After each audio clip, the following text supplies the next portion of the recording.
Bonjour, je suis ravie de te retrouver aujourd'hui pour une nouvelle vidéo de ce lundi. Aujourd'hui, j'avais envie de t'inviter à réfléchir sur le regard que l'on a sur les femmes. Nous, femmes, quel regard portons-nous sur les femmes?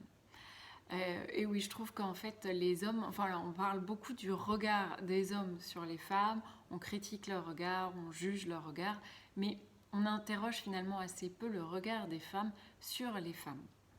Et pourtant, il est très important puisque c'est le regard qu'on porte sur la femme qui va en partie déterminer aussi quel style de femme on est ou quel style de femme on veut être ou la façon dont on se sent, dont on se valorise, la place qu'on se donne aussi.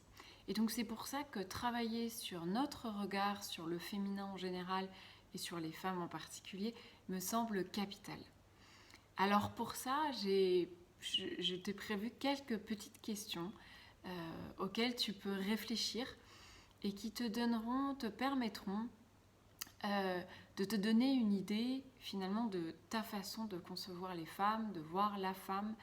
Et ça te permettra, si tu veux, de gagner en lucidité, on va dire en clairvoyance sur ces croyances que tu peux avoir en toi. Et à partir de là, étant plus lucide, tu vas pouvoir choisir ce que tu souhaites garder et continuer à t'approprier, ou au contraire, ce que tu souhaites faire évoluer. Et ça, c'est aussi important pour toi que peut-être pour les filles que tu as, ou en tout cas pour les femmes que tu croises et pour qui tu peux être un témoignage. Alors, je dirais il y a 4 questions qui me paraissent importantes pour commencer. C'est la première, est-ce que tu connais l'histoire de ta lignée de femmes? Ce que j'appelle ta lignée de femmes, voilà. Est-ce que tu connais un peu l'histoire de tes grands-mères? Alors il y a ta maman déjà, voilà. Est-ce que tu connais un petit peu son histoire, sa vie? Ensuite il y a tes grands-mères aussi. Est-ce que tu sais comment elles ont vécu, si elles ont travaillé ou pas, si elles ont été heureuses ou pas? À partir de là, est-ce que tu sais, je t'invite à t'interroger ou à te renseigner peut-être pour savoir comment elles étaient perçues, tes grands-mères entre autres, comment elles étaient perçues dans leur vie. Est-ce que c'était des femmes qui étaient plutôt mises de côté? Est-ce qu'elles étaient valorisées? Est-ce que c'est des femmes qui ont voulu travailler? Est-ce que c'est des femmes qui au contraire étaient à la maison? Voilà.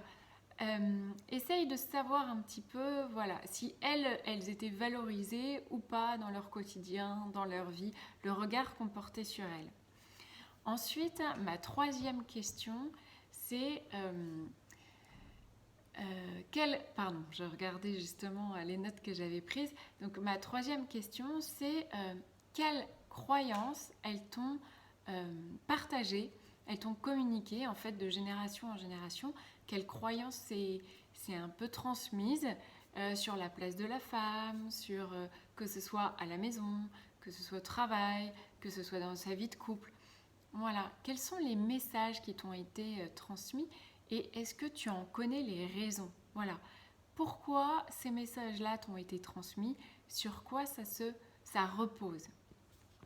Enfin, ma dernière question, c'est voilà, peut-être prendre une ou deux croyances, voilà, noter une ou deux croyances avec lesquelles tu ne te sens pas à l'aise, avec lesquelles voilà, tu aimerais que des choses changent.